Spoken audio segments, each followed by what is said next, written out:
સુરત મહાનગરપાલિકાના કતારગામ ઝોન ખાતે 10થી વધુ અધિકારીઓની ઓફિસની બહાર એક અસામાન્ય નોટિસ લગાવવામાં આવતા ભારે વિવાદ સર્જાયો છે।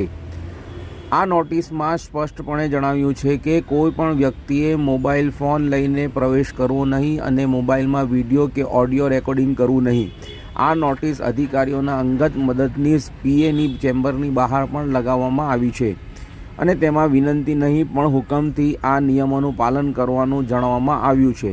આ પ્રકારની નોટિસ પ્રજાના પ્રશ્નો નિરાકરણ માટે બેઠેલા અધિકારીઓની કાર્યશૈલી અને ઇરાદાઓ પર ગંભીર સવાલો ઊભા કરી રહી છે। સામાન્ય જનતાનું માનવું છે કે અધિકારીઓ નિષ્ઠાવાન અને નિષ્પક્ષ હોય તેમની આ પ્રકારની નોટિસ લગાવવાનો કે ડરાવવાની જરૂર ન હોવી જોઈએ। સ્થાનિક લોકોએ આ અંગે નારાજગી વ્યક્ત કરતા જણાવ્યું હતું કે અધિકારીઓ ખોટું કરતા હોય અથવા ગેરરીતિ આચરતા હોય ત્યારે જ તેમને ડર હોય છે કે તેમનો ભાંડો ફૂટી જશે। પ્રજાની શા માટે મોબાઈલ ફોન લઈને આવવા માટે રોકવામાં આવે છે?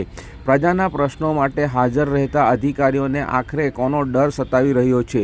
જો પારદર્શિતાથી કામ કરવામાં આવતું હોય તો રેકોર્ડિંગ કરવાની શા માટે વાંધો હોવો જોઈએ? આશ્ચર્યની વાત એ છે કે સુરત મહાનગરપાલિકાના કમિશનર, મેયર, ડેપ્યુટી મેયર કે અન્ય કોઈ પદાધિકારીનું મુખ્ય ઓફિસમાં આ પ્રકારની કોઈ નોટિસ લગાવવામાં આવી નથી, જ્યાં લોકોનું સીધું પ્રતિનિધિત્વ કરતા ચૂંટાયેલા નેતાઓ બેસે છે। ત્યાં મોબાઈલ પર કોઈ પ્રતિબંધ નથી, જ્યારે સામાન્ય ઝોન અધિકારીઓ હુકમની બહાર પડ્યો છે।